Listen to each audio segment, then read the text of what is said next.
दोस्तों, अभी हाल ही में आपने बागेश्वर धाम सरकार का नाम तो जरूर सुना होगा। अगर आपने ये नाम सुना है तो धीरेन्द्र कृष्ण शास्त्री जी का नाम भी आप लोग बहुत अच्छे से जानते होंगे। नमस्कार दोस्तों, आज के इस हैरान कर देने वाले डिफरेंट से एपिसोड में हम डिस्कस करेंगे उन्हीं गुरुजी के बारे में। ये एक ऐसे इंसान हैं जो बहुत ज्यादा रेस्पेक्ट कमा लिए काफी कम समय में, काफी कम उम्र में, बहुत सारे लोगों के बीच में।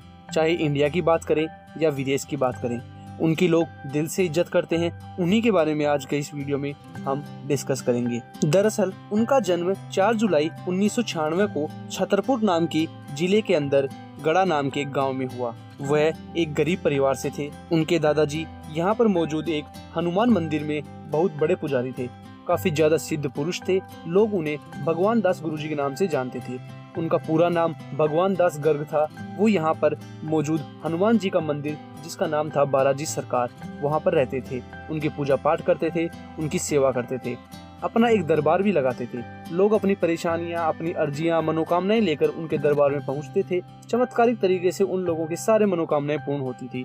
किसी तरह की कोई परेशानी होती थी तो वो भी ठीक होती थी। यहाँ तक कि किसी पर कोई भूत बाधा, प्रेत बाधा होती थी, वो भी यहाँ आने से ठीक होती थी। इनकी ख्याति बढ़ती चली गई, लेकिन इतनी ज्यादा भी नहीं बढ़ी, क्योंकि ये बात आज से कई साल पहले की है। उस जमाने में ना ही इंटरनेट का इतना ज्यादा प्रचलन था और ना ही न्यूज़पेपर्स का।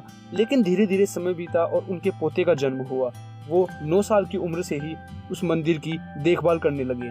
हनुमान जी की भक्ति में लीन हो गए, रामायण का पाठ करने लगे, महाभारत सीखने लगे, सब कुछ जानने लगे। ऐसे करते करते समय बीता और केवल 12 वर्ष की उम्र में ही उन्हें दिव्य अनुभूति हुई।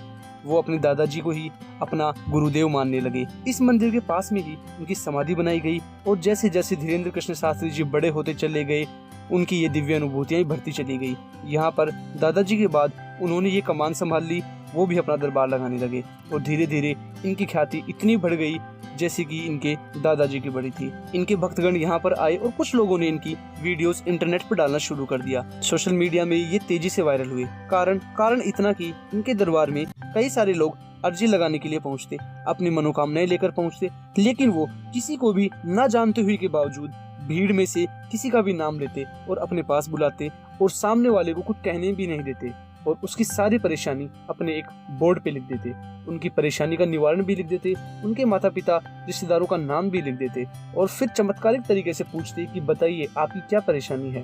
और कमाल देखिए, सामने वाले की परेशानी भी वही निकलती जो बागेश्वर धाम सरकार यानी कि धीरेन्द्र कृष्ण शास्त्री जी ने पहले से बोर्ड पर लिख रखी थी। कमाल की बात तो ये भी थी कि वो दरबार के लिए किसी से भी 1 रुपया भी नहीं लेते थे। कई सारे लोग, सैकड़ों से हजारों की संख्या यहाँ पर पहुँचती और अपनी मनोकामनाएं पूर्ण करवाकर वहाँ से लौटते। दरअसल बागेश्वर धाम सरकार के दरबार में आने की कुछ प्रोसेस होती है।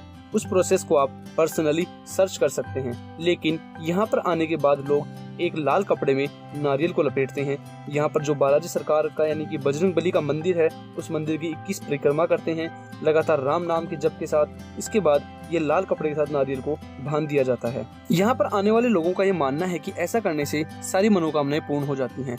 यहाँ पर हर मंगलवार को दरबार लगता है और समय समय के साथ मंगलवार के अलावा भी दरबार लगाया जाता है।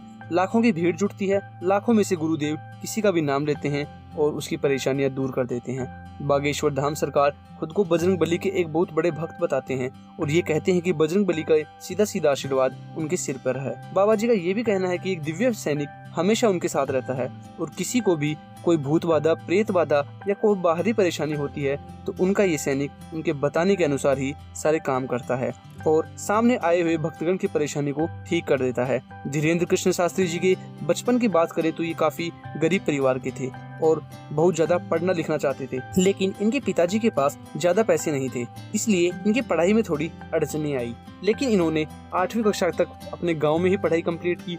उसके बाद ये अपने गांव से 5 किलोमीटर दूर गंज तक जाते और वहां पर पढ़ाई करते। फिर 12वीं के बाद इन्होंने BA प्राइवेट से की और एक तरह से देखा जाए तो इन्होंने अपना पूरा जीवन बालाजी सरकार के मंदिर के ऊपर न्यौछावर कर दिया। इनकी उम्र आज केवल 26 साल की है, लेकिन ये ऐसे बड़े बड़े दरबारों के लिए 1 रुपया भी नहीं लेते। इनके राम भजन के लिए, इनके राम पाठ के लिए दूर दूर से अलग अलग शहरों से इन्हें बुलाया जाता है, अलग अलग राज्यों से बुलाया जाता है और राम कथा की मदद से जो भी पैसे इकट्ठे होते हैं बाबा जी उनका पर्सनल यूज कभी नहीं करते, बल्कि विवाह में लगाते हैं। जो गरीब लड़कियां होती हैं उनके विवाह में, सामूहिक विवाह में पैसे खर्च करते हैं। बागेश्वर धाम सरकार जी की तरफ से निःशुल्क वृद्धाश्रम भी खोले गए हैं और हाल ही में उन्होंने अपने भक्तों को ये आश्वासन दिया है कि वो बहुत ही जल्द पूरे तरीके से निःशुल्क अस्पताल भी खोलेंगे। ये सिर्फ भारत में ही नहीं बल्कि बागेश्वर धाम सरकार जी को ब्रिटेन में भी बुलाया गया था। वहाँ पर उन्होंने वहाँ के सांसदों और भारतीय समुदाय के लोगों के बीच में राम कथा का पाठ करवाया, जिससे वहाँ के लोग भी बाबा जी के सामने नतमस्तक हो गए। यहाँ पर काफी सारे ऐसे मीडिया एजेंसी वाले लोग हैं, काफी सारे ऐसे न्यूज रिपोर्टर हैं जो कि भेष बदलकर बाबा जी के सामने पहुंचे, उनके दरबार में एंट्री ली, उनकी पोल खोलने की कोशिश की। लेकिन विश्वास मानो दोस्तों, हर बार बागेश्वर धाम सरकार जी ने उन न्यूज रिपोर्टर्स को, भेष बदले आए हुए लोगों को एक झटके में पहचान लिया।